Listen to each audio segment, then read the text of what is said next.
우리가 유튜브나 그 CBS라든가 기독교 방송에서 그 목사들이 이렇게 그 설교하는 것에 이렇게 간헐적으로 그들의 간증 얘기를 들어보면요, 주로 질병과 실패 이야기가 자주 언급되는 것을 보게 되는데요. 자기가 이러한 질병에서 치유됐을 때 목사가 되겠다는 서원을 했다라는 그러한 얘기들인데요. 서원이라는 건 뭐냐면 하나님께 한 약속 또는 맹세를 뜻하는 거거든요. 마치 아기를 못 낳던 한나가 만약에 자기가 아들을 낳게 되면 그 아들을 하나님께 바치기로 서원한 것, 이러한 서원을 통해서 만약에 그게 이루어졌을 때 하나님과의 약속을 지키겠다라는 그런 맹세에 가까운 것들이 서원인데, 이러한 서원의 이야기들에 대한 간증은요, 이러한 한국교회처럼 많은 것도 없어요. 이러한 뻔한 스토리의 간증은요, 기독교 방송만 틀어도요, 아주 자주 듣게 되는 간증들이에요. 즉 극단적인 위기에 몰릴 때 아들의 병을 낫게 해주면 목사를 만들겠다, 사업이 대박나면 수입의 몇 프로를 건축 헌금으로 바치겠다 등등. 이들은요, 하나님이 뭔가 조건을 걸어야만 그 대가로 소원을 들어주시는 분으로 착각들을 하고 있어요.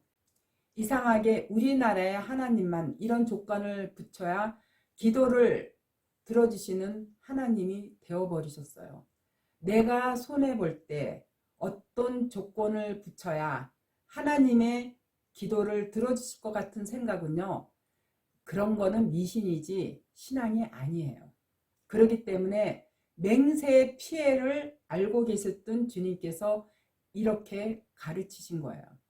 마태복음 5장 33절 이하에 보면요, 옛 사람에게 말한 바 헛맹세를 하지 말고 내 맹세한 것을 주께 지키라 하였다는 것을 너희가 들었으나 나는 너희에게 이르노니 도무지 맹세하지 말지니. 성경은요, 제가 앞서도 얘기했지만요, 두 길밖에 없어요. 애굽이 뭐냐면 세상이거든요. 애굽왕이 있고요, 가나안은 뭐냐면 이스라엘이에요. 다시 말해서 영적 이스라엘이요. 그리고 7족 하나님의 백성이 있어요. 뱀에 미혹되면은요, 세상적으로 따라가고요, 믿음이 들어오면요, 그리스도의 말씀을 따라가요. 그렇기 때문에요, 평안에 매는 줄로 성령의 하나 되게 하신 것을 힘써 지키라. 에베소 4장 3절에 이와 같이 나타낸 것은요, 즉 성령이 하나 되게 하는 게 하나님의 뜻이 하나 되게 하는 거라는 그런 뜻이거든요. 따라서 오늘 연병 자체가 코로나예요. 연병이 교회에만 있는데요. 그러므로 하나님의 백성이라면요, 이 세상에 마음을 두지 말고요, 성령의 말씀을 듣고 변화를 받아야 돼요. 로마서 12장 2절에 보면요, 너희는 이 세대를 본받지 말고 오직 마음을 새롭게 함으로 변화를 받아 하나님이 선하시고 기뻐하시고 온전하신 뜻이 무엇인지 분별하도록 하라. 이 세상을 본받으면요, 안 돼요. 하나님의 뜻이 무엇냐면 바로 영생이거든요. 이 지구상에 하나님의 거룩한 영이 있으면요, 그들이 바로 존귀한 자가 되는 거예요. 하나님의 백성들한테는요, 내 이름을 경외하는 너희에게는 의로운 해가 떠올라서 치료하는 강선을 바라리니, 말라기 4장 2절에서 이와 같이 치료하는 강선이 따라다니기 때문에요, 우리가 그 어떤 질병에 염려할 게 없어요. 이름은 하나님의 이르신 말씀이에요. 즉 치료하는 말씀이에요. 먼저 영혼을 치료하고 나면요, 육도 자연 치유가 돼요.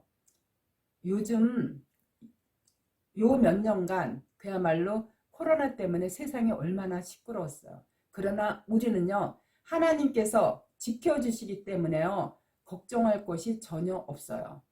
코로나의 피난처가 바로 시편 91편에 잘 나타나 있는데요. 바로 하나님의 말씀이라 그랬어요. 시편 91편은요. 모세의 노래예요. 시편 91편 1절 이하에 내가 여호와를 가리켜 말하기를 저는 나의 피난처요 나의 요새요 나의 의뢰하는 하나님이라 하리니 이는 저가 너를 새 사냥꾼의 올무에서와 극한 연병에서 건지실 것이미로다. 저가 너를 그 깃으로 덮으시리니 내가 그 날개 아래 피하리로다. 그의 진실함은 방패와 손방패가 되나니 너는 밤에 놀랜과 낮에 흐르는 살과 흑암중에 행하는 연병과 백지에 항패케 하는 파멸을 두려워 아니하리로다. 천인이 내 곁에서 만인이 내 우편에 엎드려 지나 이 재앙이 내게 가까이 못하리로다. 오직 너는 목도하리니 악인의 보응이 내게 보이리로다. 이와 같이 하나님의 백성들과 악인들의 실상을 적나라하게 보여주는 모세의 장면이에요. 즉 하나님의 백성들은요 피난처가 있기 때문에요 절대 연병이 오늘날 코로나야 이런데 걸리지 않고 서로 바이러스 균에 의해서 걸린다 하더라도요 그 치유는요 하나님께서 치유해 주시기 때문에 걱정할 일이 없게 된다라는 그러한 뜻이에요. 그러나 악인들은요 연병에 걸리면 죽게 되어 있어요. 지금 마지막 때가 되니까요 하나님께서 코로나를 통해서 악인들이 넘어지는 것을 보여줌으로써 하나님의 백성들은요 빨리 회개하고 거기서 나와서 나의 피난처로 거처를 삼으라고 하신 거거든요. 구약에서 보면요 말라기까지요 유다와 예루살렘 백성이 전부 타락이 되었고요 하나님을 거역했고요 또 우상을 섬김으로써 그러한 부분을 수없이 많이 책망하셨어요. 그러나 거기서 아주 적은 무리의 씨가 말씀이거든요. 씨가 하나씩 나옴으로써 이 역사가 그야말로 구원의 여정으로 연결돼서 이루어져 가고 있는 거거든요. 그래서 에스겔서에서 인자란 호칭이 많이 등장하는데요. 인자가 초림 때는요 예수 그리스도고요. 계시록 때는 바로 진리의 성령을 뜻하고 있어요.